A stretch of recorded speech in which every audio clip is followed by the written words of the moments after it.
ሌላው ይህ መንግስት በተለያዩ ጊዜያቶች እስካሁንም ሰርቫይቭ ሊያደርግና በስልጣን ላይ ሊቆይ የቻለው በተለይም ትልልቅ ብሔሮች በሚባሉት መሃል ግጭትን ወይም ደግሞ ፍራቻ መፈራራትን በመፍጠር ነው። ይህ ብቻ ሳይሆን ደግሞ በፖለቲካ ድርጅቶች በህብረ ብሔር እና በብሔር በተደራጁ ድርጅቶች መሃል ያለውን የአመለካከት ልዩነትን በማስፋት ነው።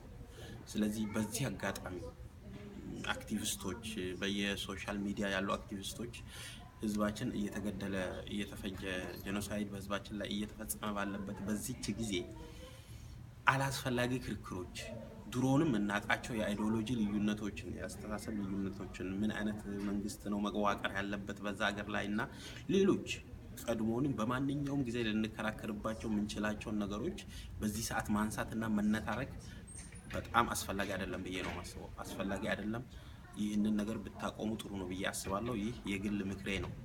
እኔ በዚህ ሰዓት ላይ ይህ በጣም ወሳኝ ሰዓት ነው። ህዝባችን እየተጨፈጨፈ እየተገደለ ህዝባችን በጣም ህፃናቶች ጭምር ትልልቅ ሰዎች አሮጊቶች ጭምር ለነጻነት ህይወታቸውን የህይወት ዋጋ እየከፈሉ ባሉበት ሰዓት ይህንን ነገር የነሱ ደም ከንቱ እንዳይሆን አንድ ለውጥ እንዲያመጣ በዛች ሀገር ላይ ህዝቡ ለውጥ ፈልጓል።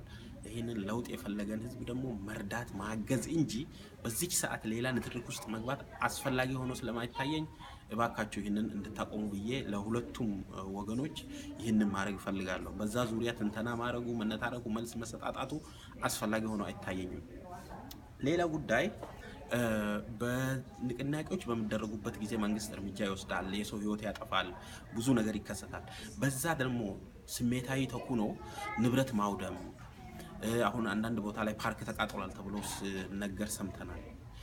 እንደዚህ የሀገር ሀብት የሆኑ ነገሮችን የህዝብ ሀብት የሆኑ ነገሮችን ነገም መቼም ልንጠቀምባቸውና ልነኩ የማይገቡ ነገሮች እንዳይነኩ አደራ ማለት ፈልጋለሁ።